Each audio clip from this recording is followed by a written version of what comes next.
ครับภาษาละนาวของเฮาก็บ่ใช่เรียนยากอิหยังนะครับตั้นเรียนอักขระนะครับมันก็คือ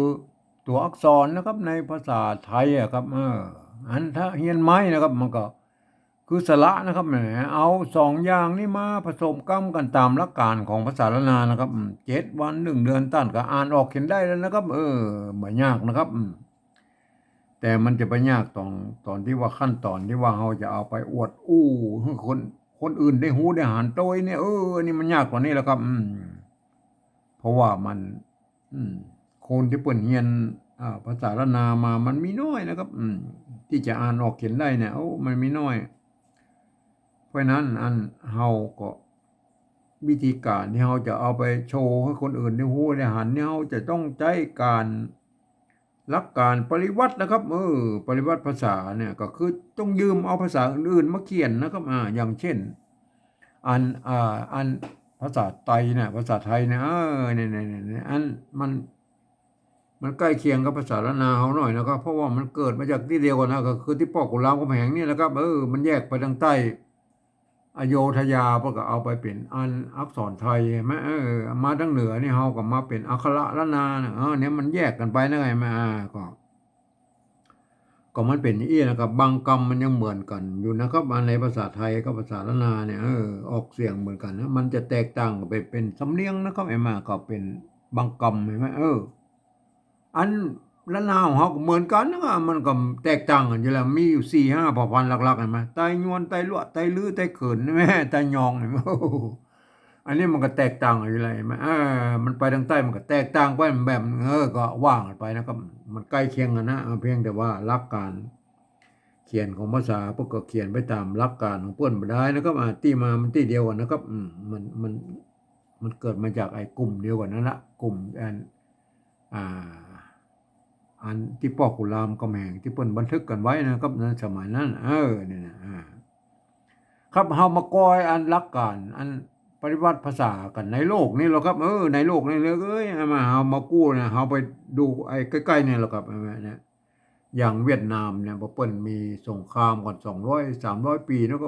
ยาวนานนะครับเพิ่นบ่สามารถที่จะถ่ายทอดอ่า ไอ้ตัวอักษรนะตัวภาษาของเพิ่นน่ะเป็นยึกๆยื้อๆเหมือนภาษาจีนนั่นน่ะในโบราณเพิ่นเวียดนามเพิ่นใช้อย่างนั้นโลดครับบัดเดี๋ยวนี้อ่ามันบ่ได้สามารถไปถ่ายทอดไปให้ลูกหลานเหลนเพิ่นได้นะบัดเดี๋ยวนี้ลูกหลานเหลนเพิ่นเพิ่นเอาหั่นไปเอาอันอักษรอาราบิกนะครับมาเขียนเป็นภาษาของเพิ่นนะครับนั่นๆๆแล้วก็เปิดใส่จุดใส่หมวกใส่ขีดใส่มั่วสะบะสะเปะนะครับเพื่อให้มันได้ตามเสียงของเพิ่นน่ะนั่นๆๆไอ้จุดหมวกขีดอย่างนั้นนะมันก็เหมือนวรรณยุกต์นั่นแหละครับเห็นไหมนั่นๆกับในไทยก็ในภาษาไทยมันก็มีเอกโทติจตวาเนี่ยมันก็เหมือนกันอันนั้นไอ้ขีดจุดหมวกนั้นมันก็ใส่ให้มันได้ตามเสียงของเพิ่นก็คือวรรณยุกต์นะครับนั่นๆอันนี้คือภาษาเวียดนามนะครับอันนี้นะ เฮาลองไปกอยแถวยุโรปแล้วครับอย่างฝรั่งเศสเยอรมันยูเครนอังกฤษนะอันอังรัสเซียโทษทีไม่ใช่อังกฤษรัสเซียโครเอเชียเห็นไหมนั่นๆๆแถวยุโรปตะวันออกนั่นนะครับเพิ่นก็ใช้หลักการปฏิวัติภาษากันทั้งนั้นนะครับเพิ่นจะเอาภาษาอาหรับิกอักษรอาหรับิกเนี่ยแล้วก็ไปเขียนเป็นภาษาของเพิ่นนะครับแล้วเพิ่นใส่จุดนะครับใส่2จุดก็ยังมีนะครับใส่หมวกปิ้นก็ยังมีนะครับเนี่ยอย่างโครเอเชียนั่นเป็นหมวกปิ้นมันหมวกเวียดนามเนี่ยมันเป็นกรุ๊ปหุ้มลงนะครับหมวกโครเอเชียเนี่ยมันง่ายขึ้นนะนี่มันเป็นอย่างนั้นเห็นไหมบางครั้งมันยังเปลี่ยนตัวอักษรเป็นบางตัวนะครับเพื่อให้มันเป็นตามสำเนียงของภาษาของเพิ่นนะครับนั่นๆๆมันเป็นอย่างนั้นน่ะมันเนี่ยเพิ่นฮ้องว่าปริวัตินะครับสำหรับอังกฤษนั่นนะครับเพิ่นเอาอักษรอาหรับิกไปเขียนเป็นภาษาของเพิ่นนะครับเพิ่นบ่ใส่สักอย่างแล้วครับเพิ่นก็อยากเขียนโล้นๆอย่างนั้นนะครับแต่เพิ่นมีกฎเกณฑ์อยู่ว่านะครับพันเสียงได้กูเสียงเลยนะครับตามสำเนียงของเพิ่นนะครับตามบริบทนั้นนั่นๆคำเดียวกันนั่นแหละครับเป็นประโยคคำถามเพิ่นก็ว่าก็เป็นแบบเสียงอีกแบบหนึ่งเนี่ยนะ ถ้าเป็นประโยคธรรมดาก็ว่าก็เป็นแบบเสียงเป็นแบบนั้นมันขึ้นๆลงๆได้นะครับเห็นไหมเนี่ยมันเป็นอย่างนั้นเห็นไหมเนี่ยมันก็เหมือนภาษาละนาวของเรา ในยุคโบราณนะครับเปิ้นว่ามีไม่เยาะไม่ซัดก็คือไม่เอกไม่โทนั่นนะครับเนี่ยเปิ้นก็พันกันได้หลายเสียงเหมือนกันนะครับไม่อันนี้เนี่ยมันเป็นอย่างนั้นนะเนี่ยลักเรื่องของภาษานะครับครับเฮามาอู้เรื่องการปริวัตินี่เองเนี่ยนะปริวัติภาษาเนี่ยผมเองได้ใช้หลักการของสภาวัฒนธรรมมหาวิทยาลัยเชียงใหม่นะครับเปิ้นได้กำหนดไว้ว่านะปลายปี28น่ะเปิ้นประชุมตกลงกันแล้วเปิ้นกำหนดไว้ว่านะครับอัน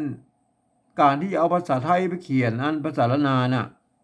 ก็ทำได้อยู่3แบบหรือ3รูปแบบนะครับเนี่ยแบบที่1ไปเอาไว้บันทึกเขียนในลักษิลาจารึกเอกสารสำคัญในโบราณนะครับเปิ้นจะเอาภาษาไทยเนี่ยไปเทียบเอามาทุกอักขระนะครับทุกไม้นะครับทุกเครื่องหมายนะครับแม้กระทั่งไม้กงไม้กังไหลไม้อย่างโมสปาสเปดแล้วเปิ้นเอามาหมดนะครับเนี่ยอันนี้คือเป็นการปฏิบัติแบบละเอียดนะครับอันนี้เนี่ยเปิ้นจะเอามาบึ้งผิวเลยนะอันเนี้ยอันนี้เฮาบอกเฮาไม่ได้ใจเฮาบ่อู้ถึงแล้วเฮามาอู้ถึงกับแบบที่2นี่ก็พอนะครับแบบที่2นี่เปิ้นว่านะครับเพิ่นบอกว่ายืมมาอักษรไทยนะครับมาปรับเทียบมาเป็นอักขระละนาตำบลพูนนี่แล้วก็ประกอบกรรมขึ้นมากับแบบภาษาไทยผสมผสานกันไปนะครับบางครั้งไม้หรือสระมันบ่ตรงบ่ตัดกันก็สามารถบูรณะกำศัพท์ได้นะครับหน้าตามออกแบบไทยๆนะครับแต่เวลาอ่านนั่นท่านต้องนึกถึงว่าอันนี้มันไอตัวที่มันหันเป็นไทยๆนะมันท่านต้องนึกเป็นอันภาษาละนานะครับต้องกึดแบบแบกกลับไปเป็นภาษาละนานะครับเนี่ยมันทำให้คนอื่นมันบ่สามารถเข้ามาอ่านได้นะครับไอแบบที่2เนี่ยแบบที่2นี่ท่านคนทั่วไปนี่จะต้องไปอ่านในแบบที่3พุ่นนะครับเดี๋ยวเขาก็อุ้มกับไอแบบที่3นะแบบที่2มันเป็นว่าอีไหนแม่เนี่ยอย่างเช่นเฮาหันเนี่ยเฮาหันเป็นสระเอนะครับเนี่ยเวลามันประกอบในอันภาษาปริวัติแบบที่2แล้วเฮาต้องหันว่าเป็นไม้เก๋นะครับเนี่ยมันเนี่ยมันมันจะทำให้คนอื่นมันมาเข้าใจนะครับมันก็เลยอ่านผิดพลาดไปนะครับสำเนียงผิดพลาดสำเนียงเอาละเฮามาเทียบไว้ก่อนนะแบบที่3มันก็อุ้มกันเอาไม้สระเอเนี่ยมาเทียบเป็นไม้เก๋เนี่ยตัวปะนะครับตัวปะก็ โทษทีตัวปะกับพอพานนะครับพอพานนะตัวปะนะครับเห็นไหมอันเปิ้งนะครับไม่กี่ไม่เยอะนะ โทษทีสะกดด้วยตัวงะเนี่ยตัวยืงลุ่มเห็นไหมเนี่ยเปิ้นอ่านว่าเปิ้งนะครับเนี่ยเปิ้งนี่ก็อ่านว่าเปิ้งนะไม่ใช่เพิ่งเนี่ยคนทั่วไปมาอ่านว่าเพิ่งเนี่ยมันก็จะผิดเสียงเขาเปิ้นไปแล้วก็ไอ้ตัวปอเนี่ยในภาษาล้านนามันมี2ตัวปะกับตัวปะนะครับตัวปะเป็นอักษรสูงตัวปะตัวนี้เป็นอักษรต่ำแล้วก็เสียงโทปกติไม่ใช่ตัวปะนะครับเห็นไหมเนี่ยมันเป็นอย่างนั้นนะครับเห็นไหมตัวต่อไปนะครับไม่ไก่ก็สระไอเนี่ยมั้ยตัวมะก็ตัวมอม้านะครับไม่โทไม่ขอจ้างไม่โทเนี่ยไม้ได้ละไอ้ไม้นี่มันตรงใช่ไหมแล้วไปมั้ยอันนี้มันอ่านว่าเปิ้งเห็นไหมเปิ้งไม้เปิ้งไม้มันเปิ้นอ่านว่าไม่ใช่เพิ่งไม้เนี่ยอันนี้เราอันนี้อันก็ครับอ่านก็แต่อันเวลาอ่านในบริบทของที่มันเป็นประโยคเนี่ยเปิ้นอ่านว่าก่อนะครับก่อเนี่ยก็แปลกเหมือนกันนะครับเปิ้นอ่านเขียนว่าก่อนะครับตกตกกะเนี่ยเปิ้นยืมตัวคอควายมาเป็นนะครับอันนี้ก็นะก็ตัวนี้ถ้าเป็นภาษาแบบที่1เปิ้นเอาปฏิบัติแบบที่1เปิ้นเอาไม้กังมนมาใส่นะครับของเฮาก็เอาแค่ไม้เหยาะก็พอแล้วก็สระไม่เอกนะครับอ่านเนี่ยจะข้อเนี่ยอ่านว่าก้อเนี่ยเห็นไหมอันนี้ไม้โบราณเปิ้นก็เขียนตัวอี้นะครับเปิ้นบ่มีกันย่อนไม้เหยาะนะครับเห็นไหมเปิ้นเขียนตัวอี้ไม่ใช่อ่านว่ากังนะครับไม่ใช่อ่านว่ากังนะอ่านว่าก้อนะครับอ่านว่าก้อนะเนี่ยมันเป็นอย่างนี้นะเนี่ยเป็นกรรมพิเศษนะครับเปิ้นตัดกันย้อนออกไปตัดไม้เหยาะมันสมัยนั้นมันมีไม้เหยาะอยู่แล้วนะครับมันเปิ้นตัดกันย้อนออกไปเปิ้นเขียนตัวอี้ให้มันเป็นก้อนะครับเนี่ยมันเป็นอย่างนั้นนะเป็นก้อนะอันถ้าเนี่ยอันแบบนี้เฮาก็อันนี้เฮาก็บูรณะคำศัพท์มันเป็นอันนี้มันก้อนะเฮาก็บูรณะคำศัพท์มันเป็นก้อไทยนะครับแม่ก้อไทยบ่เขียนอย่างอี้นะแม่เอากอไก่เขียนเอาเลข8ใส่ข้างบนเนี่ยมันเป็นเนี่ยก็เห็นไหมเนี่ยอัน เปิ้งไม้ก่อแต่อ่านมันเป็นก่อใช่ไหม ก็เป็นเนื้อแปลกดีเหมือนนะครับก่ออันนี้เราอันนี้ตัวหะนะครับไม้ซัดนะครับตัวกะเปิ้นอ่านว่าหักนะครับเนี่ยอันนี้อ่านว่าหักนะครับไม่ใช่หักนะครับแม่เนี่ยมันอ่านนี้นะมันผิดเสียงสำเนียงเห็นไหมถ้าคนทั่วไปมาอ่านว่าหักนี่มันก็ผิดสำเนียงเปิ้นนะครับเห็นไหมอันนี้เปิ้นอ่านว่าอีเปิ้งไม้ก็หักเนี่ยเปิ้นอ่านว่าอีนะไหมเปิ้นอ่านว่าอีนะครับในภาษาละนานะครับอันนี้เราเปียนะก็ไม่เกี่ยใช่ไหมไม่เกี่ยภาษาละนาเปิ้นอันเนี่ยไม่เกี่ยอันภาษาละนาเปิ้นอันอ่าต้นแล้วอันเปิ้นจะมีไม้ซัดอยู่ตรงบนนี่นะครับอันนี้มันเขียนแบบอันไตยวนจังใหม่นะพวกเขียนนิยมเปิ้นบ่ใส่ไม้ซัดแล้วเปิ้นเอาเขียนเต้าอี้เปียเปียไม่เกี่ยนะใช่ไหมไม่เกี่ยนะครับอ่าอันถ้าทำอีสานหรืออันเป็นตั้งไตไตลือตั้งลำปางแป้น่านพะเยาบนพวกอีใส่ไม้ซัดแล้วก็สุดแล้วแต่นะครับ ใส่บ่ใส่ก็โอเค โทษทีมันก็มีมาตั้งแต่โบราณแล้วพวกก็นิยมก็เขียนกันจังอันนะครับเฮาก็โยนๆกันนะครับเอาเฮาก็ใส่ก็ได้บ่ใส่ก็ได้แล้วก็ก็มันเป็นเปียแล้วก็โหว่าเป็นเปียนะครับอันเนี้ยเปียก็ไม่เกี่ยนะครับไม่เกี่ยเนี่ยอันตบปะเฮาก็บูรณะคำศัพท์นั่นแหละมันนั้นมันบ่ตรงบ่ตัดกับอันสระของไทยนะมันสระเอียของไทยมันมีสระอีนะครับสระอีอันนั้นเนี่ยเฮาก็บูรณะเอามันเป็นไทยนะครับอันนี้บูรณะคำศัพท์มันเป็นอันนี้เนี่ยเป็นอันอักษรสระเอียไทยนะครับเนี่ยเปียนะอ่านว่าเปียไม่ใช่เปียนะครับ อ่านว่าเปียเจียงจัตวานะต้องอ่านไว้นะครับเปียอันนี้รอตัวละนะครับตัวหอรอนะเนี่ยไม้ซัดก็ไม่พัดเนี่ยตัวกะอ่านว่าลักนะครับเนี่ยลักไม่ใช่หลักนะครับเนี่ยในภาษาไทยเป็นอ่านว่าหลักเปียหลัก เปียลักนะครับต้องอ่านไว้นะครับอ่านออกเสียงจัตวานะครับเปียลักอันนี้รออันนี้ก็นะครับก็อันนี้ก็นะครับแม่ก็เขาก็อู้ตะกี้แล้วนะครับก็เขียนได้ก็บูรณะคำศัพท์มันเป็นก็ไทยอีกก็ได้นะครับก็แล้วสุดแล้วแต่ท่านจะเขียนนะครับแม่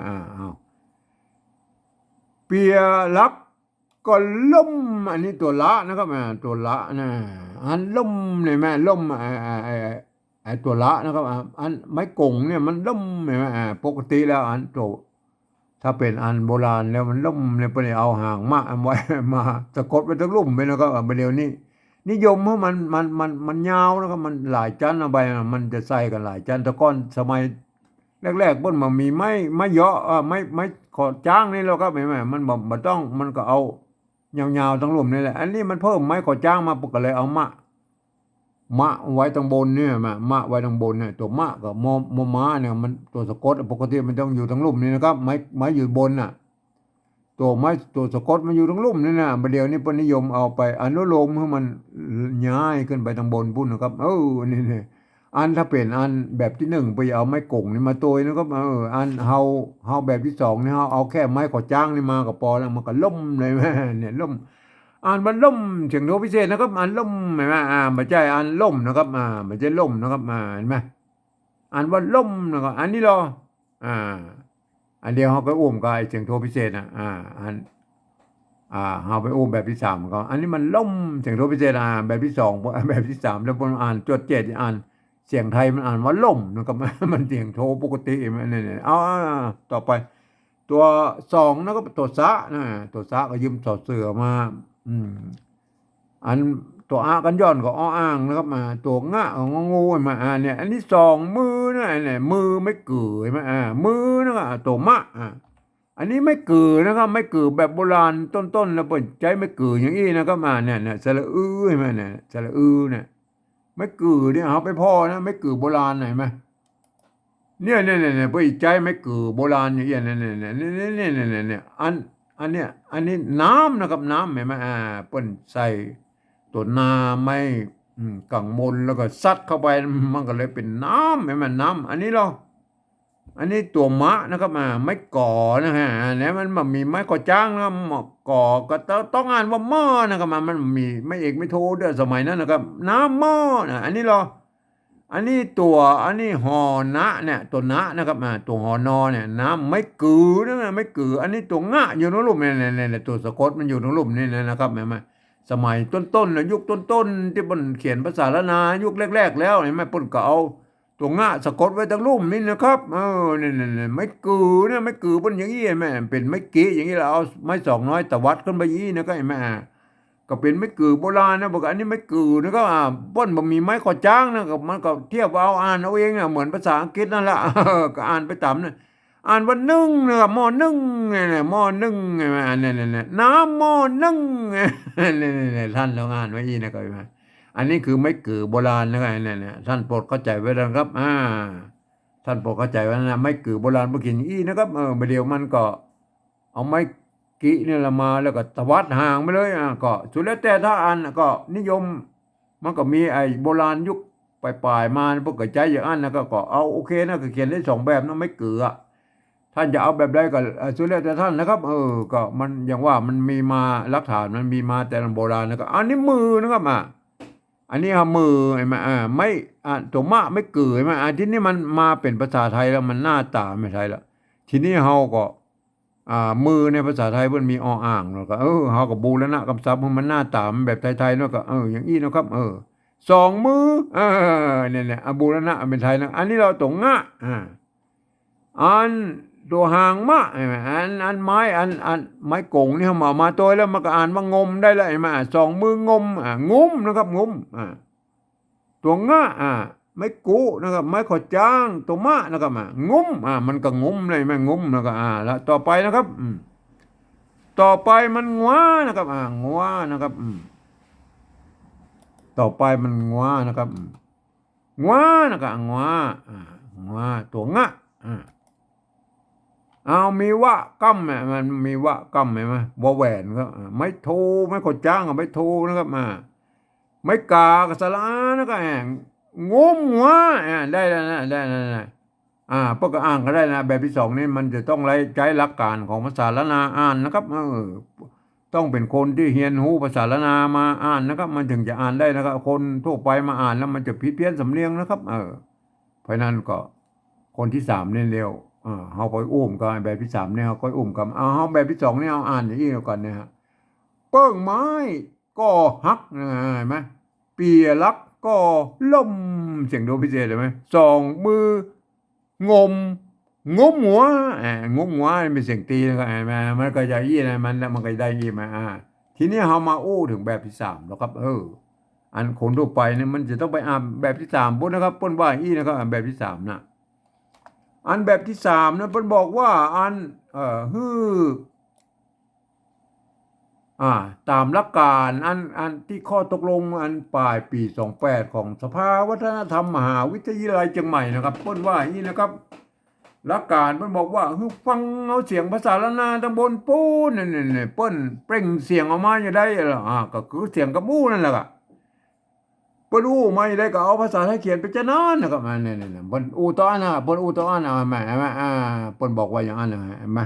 แต่เปิ้นก็ลืมกึดไปนะครับบางสมัยนั้นเปิ้นบอกว่าอันภาษาไทยนั้นมันเป็นระบบ5เสียงนะครับอันภาษาละนามันเป็นระบบ6เสียงแล้วอันเนี่ยมันจะเอา5เสียงมาเขียน6เสียงมันเปลี่ยนไปบ่ได้นะครับเนี่ยอันก็อันเสียงที่เปิ้นเขียนมาได้นะก็คือเสียงโทพิเศษโทเมืองนั่นแหละเนี่ยมันเปิ้นเขียนมาได้เพราะอันเปิ้นบ่มีไม้มันมีวรรณยุกต์นะครับเนี่ยมันเป็นอย่างนั้นทีนี้เฮาก็ต้องอย่างล่มเนี่ยมันเสียงโทพิเศษใช่มั้ยล่มอันนี้ล่มอันนี้อ่านว่าล่มเห็นมั้ยในแบบที่3เนี่ยพอเขียนตะอี้มันก็อ่านว่าล่มมันเสียงโทปกติมั้ยอันแบบที่2นี่เปิ้นเทียบมาจากอันภาษาละนาเป็นตัวละกับตัวมะนะไงแม่ไม่ก็จ้างใช่มั้ยอ่านว่าล่มเสียงโทพิเศษอันตัวภาษาละนาก็อ่านว่าล่มอันนี้อ่านตัวหอหีบตัวลอลิงนะครับไม่โทนะตัวมะม้าอ่านว่าล่มนะครับแม่ล่มล่มมันเสียงโทปกตินะครับมันเป็นยังไงมั้ย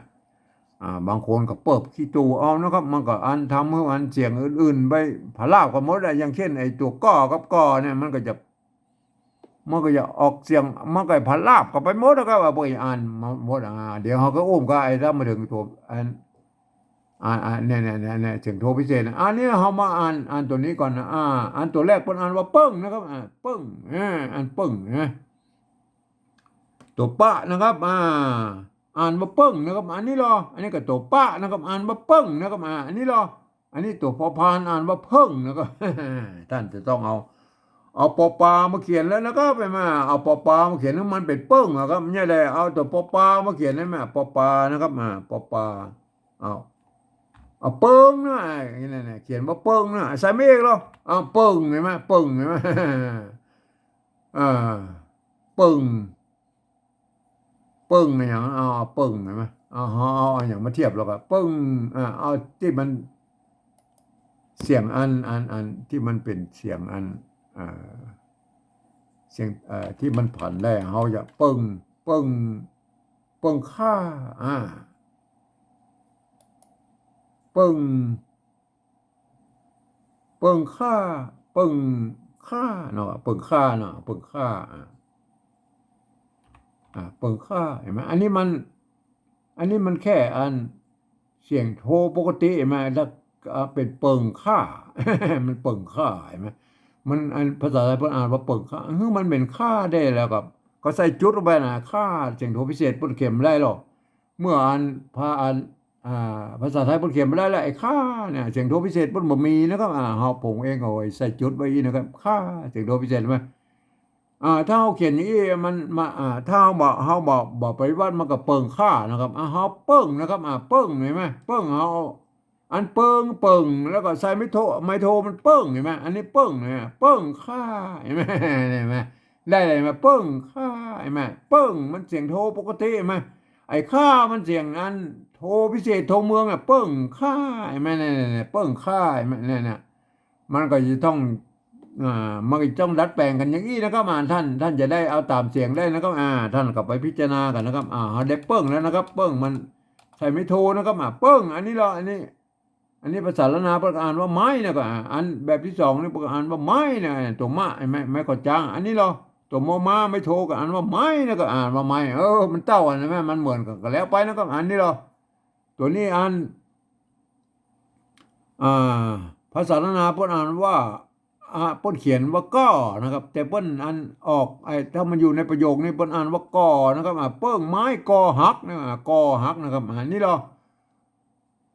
อันนี้มันเทียบมานะครับตัวกะเห็นไหมคอควายมาเทียบเป็นตัวกะมันก็อ่านว่าก้ออันนี้ก้อไทยมันก็เขียนอย่างอี้ไหมทีนี้มันเป็นอย่างนั้นเลยไหมอันนี้ก้อแล้วนะครับอันนี้แบบไทยนะอันนี้มันก้อใช่ไหมประกาศว่าก้อใช่ไหมก้อใช่ไหมอันนี้มันพอดีมันเฮาก็เอาแค่อันไทยนี่ก็พอแล้วนะครับเห็นไหมเนี่ยไอ้แบบที่สามเนี่ยแบบที่สามเนี่ยเขาเอาแบบไทยนี่ก็พอนะเขียนไอ้ก้อไทยเนี่ยเห็นไหมก้อไทยเนี่ยเขาเขียนเก้าอี้ก็พอแล้วนะครับเห็นไหมก้อเห็นไหมแต่เพิ่นอ่านว่าเป็นก้อนะครับอันนี้เราเนี่ยเอาตัวนี้ก่อนแล้วก็อ่านนะครับอันนี้เพิ่นอ่านว่าหักนะครับเสียงจัตวาในภาษาล้านนาแล้วก็อันนี้เราแบบนี้เพิ่นก็อ่านว่าหักนะครับตัวนี้เห็นไหมอันนี้เราอันนี้ภาษาไทยมาเขียนแล้วก็เพิ่นอ่านว่าหักนะครับเสียงเอกเห็นไหมในมันเป็นหักได้แล้วก็ใส่ไม่จัตวาเพิ่นก็เนี่ยหักเนี่ยเฮาบางกรรมที่บันที่มันมามีในภาษาไทยนะเปิ้นมาอันกฎเกณฑ์เปิ้นว่าอันเนี่ยมันใส่ไม่จัตวาไปได้ก็บ่เป็นหยังนะครับมาเฮามาเอามาแล้วไอ้กฎเกณฑ์บางอย่างของภาษาไทยน่ะเฮาเอาแบบตามอันแนวทางของภาษาเวียดนามเปิ้นว่านะเฮายืมเอาอันเนี่ยยืมเอาอันเอกโทที่จัตวาได้เปิ้นมาใส่ให้มันได้ตามเสียงบ่ได้นะครับก็เป็นเสียงจัตวาเฮาใส่ไม่จัตวานะครับเห็นไหมก็เฮาบูรณะอันนี้เป็นการเขียนปริวัติแบบที่สามแล้วก็สามารถปรับปรุงเปลี่ยนแปลงได้เหมือนกับ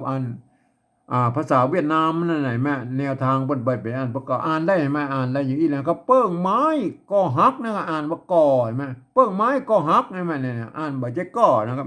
เขียนก่อแต่อ่านก่อใช่ไหมเปิ้งไม้ก่อหักนะครับเนี่ยมันได้แล้วเนี่ยได้แล้วฮะอันนี้เราอันนี้ปี่นะครับเนี่ยบ้านตามภาษา แต่โยนเชียงใหม่แล้วเปิ้นบ่ใส่ไม่ซัดนะครับก็สุดแล้วแต่อันนี้มันเขียนตามแต่โยนเชียงใหม่นะครับถ้าเป็นไตลือตังลำปางแป้น่านพะเยาไปใส่ไม่ซัดทำอีสานบ่เคยใส่ไม่ซัดเกาเงาอันภาษาละนาบ่เคยใส่ไม่ซัดนะครับมาก็สุดแล้วแต่นะครับมันเป็นมาอย่างอี้ก็ว่าก็เป็นอย่างอี้นะก็เปียนะอ่านว่าเปียนะครับอันนี้เราบูรณะคำศัพท์แล้วมันเป็นภาษาไทยก็เปียนะครับอ่านว่าเปียนะเสียงจัดวายอันนี้เราอันนี้เอาภาษาไทยมาเขียนนะครับเพิ่นเขียนเต้าอี้เพิ่นอ่านว่าเปียนะครับนี่อ่านว่าเปียมันเป็นเปียได้แล้วก็เปียเปียเปียเปียเปียก็ใส่ไม่จัดวาบ่น่ะเปียมันเนี่ยเปียเปียเปียเปียนะปอปลาเป็นอักษรกลางในภาษาไทยนะครับผันในกูเสียงเนอะไอ้เปียเปียเปียปิ๊บเปียนั่นน่ะมันผันในกูเสียงเนอะไอ้ปอปลาเนี่ยเปียอันนี้เหรออันนี้ภาษาละนาเพิ่นอ่านว่าลักนะครับลักอันนี้เหรออันนี้ก็ลักนะครับแม่อันนี้ก็ลักนะอันนี้เหรออันนี้ภาษาไทยเพิ่นอ่านว่าหลักเห็นไหมเห็นไหมเสียงอีกเห็นไหมหลักเห็นไหมเพราะนั้นเฮาเป็นลักได้แล้วก็ใส่ไม่จัดว่าบ่นั่นมันไอ้เสียงไม่จัดว่าก็ใส่ไม่จัดว่าหมดครับถึงแม้ว่าจะผิดแบบในภาษาไทยบ้างก็บอกเป็นหยังนะครับเฮาก็เอาแบบภาษาเวียดนามที่เปิ้นอันแนวทางนั่นน่ะไปใส่จุดใส่หมวกใส่ขีดแล้วมั่วสะบะสะเปแล้วก็เอาต่อไปอันนี้ก้อนะอู้มาแล้วเฮาก็เอาแค่ก้อไทยนี่ก็พอแล้วนะครับก้อไทยนะอันนี้แต่อ่านเป็นก้อนะอันนี้เหรออันนี้ตัวนี้มันล่มนะครับเสียงโทพิเศษนะครับโทเมืองนะครับไม่นั่นอันนี้เหรออันแบบที่สองเนี่ยประกอบล่มโทพิเศษโทเมืองนะครับอันนี้เหรออันนี้ตัวหอรอเนี่ยหอรอไม่โทตัวมอม้าอ่านว่าล่มนะครับอ่านจริงโทรปกตินะครับแม่นะมันเป็นเสียงโทรพิเศษได้เสียงโทรพิเศษก็ใส่จุดไว้เนี่ยนะตามแนวทางของผมนะผมก็เอาอันแบบอย่างของอันเวียดนามนะครับเปิ้นอันปริวัติภาษาเพื่อใส่จุดใส่หมวกใส่ขีดใส่หมวกสวัสดิ์เบ็ดเพื่อได้ตามเสียงเปิ้นปกติใส่ตัวเอี่ยมันหูไว้ว่าการใส่จุดนี่มันเป็นอันบรรณยุกต์โทรพิเศษนะครับล่มนะออกเสียงโทรพิเศษนะครับถ้าผมมีจุดที่อ่านว่าล่มนะครับเสียงโทรปกตินะล่มนะอันใส่จุดเนี่ยล่มเนี่ยมันเสียงโทพิเศษอันวัดพระสิงห์เนี่ยเปิ้นใจอันไอเสียงโทพิเศษเนี่ยเปิ้นฮ้องว่าอันตีเพี้ยนนะครับเปิ้นจะใช้ตัวเอียงนะครับไม่ก็วัดพระสิงห์เชียงใหม่ก็มันก็จะห้องแตกต่างกันไปก็บ่เป็นหยังนะมันคือเสียงเดียวกันนั่นแหละก็สิ่งระหว่างเสียงโทปกติจนถึงเสียงตีนั่นแหละครับมันอยู่กึ่งกลางนั่นมันก็ล่มไม่มาโปรดเข้าใจไว้นะก็ล่มไม่มาต้องอ่านออกเสียงโทพิเศษนะล่มไม่มาเอาให้มันชัดหน่อยเพื่อมันได้หูไว้ว่าอันนี้มันจะต้องอ่านเป็นพิเศษของมันนะครับตัวที่อ่านแบบเป็นพิเศษของมันจะต้องเป็นอีนะแม่เนี่ยล่มอันนี้เห็นไหมอันนี้ต้องอ่านเป็นพิเศษของมันนะครับฮักเปียลักก่อนล่มเห็นไหมอันนี้ก็ก่อนี่เหมือนกันใช่ไหมมันต้องอ่านไปตามอันเห็นไหมเปิ้งไม้ก็ฮักเปียลักก่อล่มอันสองมือ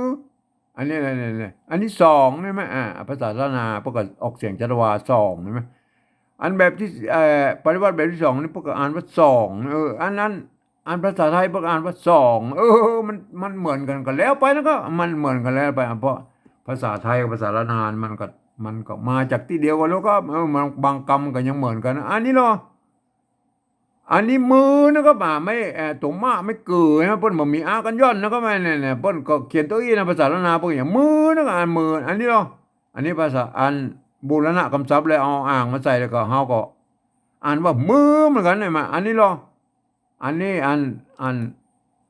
ภาษาไทยเปิ้นก็อ่านว่ามือเหมือนกันนะมอม้าสระมือก็สองมือนะครับสองมืออันนี้เนาะตัวงะตัวมอม้าไม่กงอ่านว่างมนะเนี่ยเสียงสมัญนะครับอันนี้เหรออันนี้ตัวงะมอม้าอ่านว่างมเหมือนกันใช่ไหมอันนี้เหรอตัวงองูมอม้าอ่านว่างมเหมือนกันใช่ไหมก็มันเหมือนกันก็แล้วไปนะครับอันนี้เหรอตัวงะไม่โกไม่ก่อจ้างไม่โทอันงมเสียงอันตีนะครับอันนี้เหรอ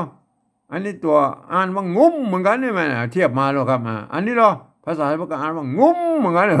งมก็แล้วไปนะครับมันเหมือนกันก็แล้วไปนะครับอันนี้เราตัวงะกำตัววะนะไม่ก็จ้างไม่กะอ่านว่างัวนะงัวอันนี้เรา อันนี้ก็งัวเสียงตีเหมือนไหมอันนี้เราภาษาไทยพวกก็อ่านว่างัวเหมือนงุ้มงัวเหมือนกันก็แล้วไปนะครับมันเหมือนกันก็แล้วไปสองมืองมงุ้มงัวมัน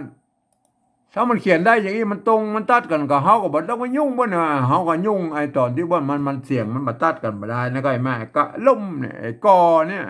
ไอ้ลักเนี่ยไอ้เปียไอ้ฮักเนี่ยที่มันเปิ้นมันเสียงบ่เหมือนกันเฮาก็ไปแปลงเอาเฮาก็ดัดแปลงเอาตรงนั้นนะก็ไอ้เนี่ยมาเฮาก็อ่านนี่เห็นไหมอันเนี้ยเนี่ยเขียนได้อย่างนี้แล้วนะภาษาปฏิวัติแบบที่3นะครับไอ้แม่ถึงแม้ว่าท่านจะเป็นฝรั่งมังค่าลูกที่ไหนมานะครับท่านอ่านไปตามหลักการภาษาเฮียนภาษาละภาษาไทยมาแล้วนะครับก็อ่านไปตามหลักการภาษาไทยนะครับมันมีข้อยกเว้นอยู่ว่าอย่างนี้นะครับไอ้คำที่มีจุดอย่างนี้นะอ่านออกเสียงโทพิเศษนะครับโทเมืองนะครับเนี่ยแม่นะคำที่แม่นมันมีไม้จัตวาอีกก็ออกเสียงจัตวานะครับเนี่ยเห็นไหมคำที่เป็นอยนะครับท่านออกเสียงยอยักษ์ไทยนะครับคำที่เป็นยอตัวเดียวอ่านเป็นยอยักษ์ละนานะครับตัวยอนะเห็นไหมอย่างเนี้ย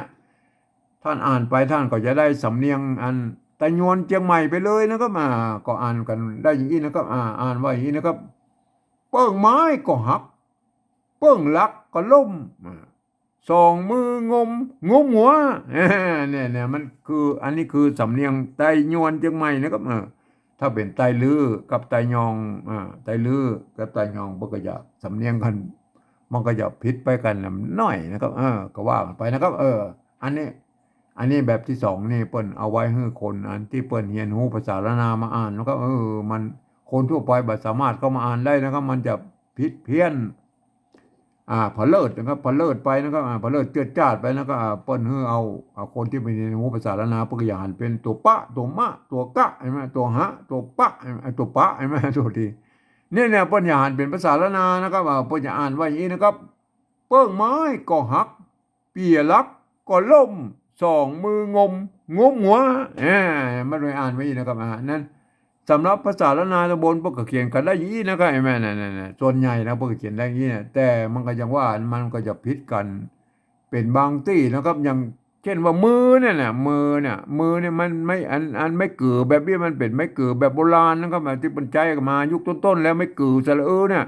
เปิ้นอย่าใจไม่กี่ยี่แล้วเอาไม่สองน้อยตวัดอยู่ตรงกลางนั่นคือเป็นไม่กือนะครับไม่ยุคโบราณปลายมาปกติเอาไม่กี่มาแล้วเขียนมาอย่างนี้เปิ้นบักขี้ค้านเอายกไปตวัดแล้วปกติเอาม้วนเลยนะม้วนห่างเลยก็สุดแล้วแต่นะครับถ้าอย่าม้วนหรือเอาไม้สองน้อยมาพาดตรงนี้ก็สุดแล้วแต่มันก็เป็นสระไม่กือนะครับเห็นไหมก็สุดแล้วแต่เขาก็โยนกันไปนะครับอันเนี่ยเห็นไหมก็พวกก็เขียนกันได้สองแบบจะเอาไม่กือแบบแรกก็ได้ก็แล้วแต่นะอันเปี่ยเนี่ยไม่เกี่ยเนี่ยถ้าเป็น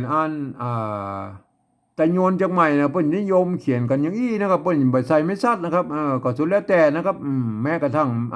ยุคต้นๆภาษาละนาพวกก็มีไม่ชัดนะครับไม่เกี่ยเนี่ยเห็นไหมแต่เปิ้นก็เขียนมากันหลายยุคหลายสมัยเปิ้นบ่มีไม่ชัดนะครับก็เขียนกันไปนะครับไม่เกี่ยนะมันบ่มีปัญหานะครับสำหรับทำอีสานเปิ้นจะเอาใส่ไม่ชัดนะครับหรือไตลือตัง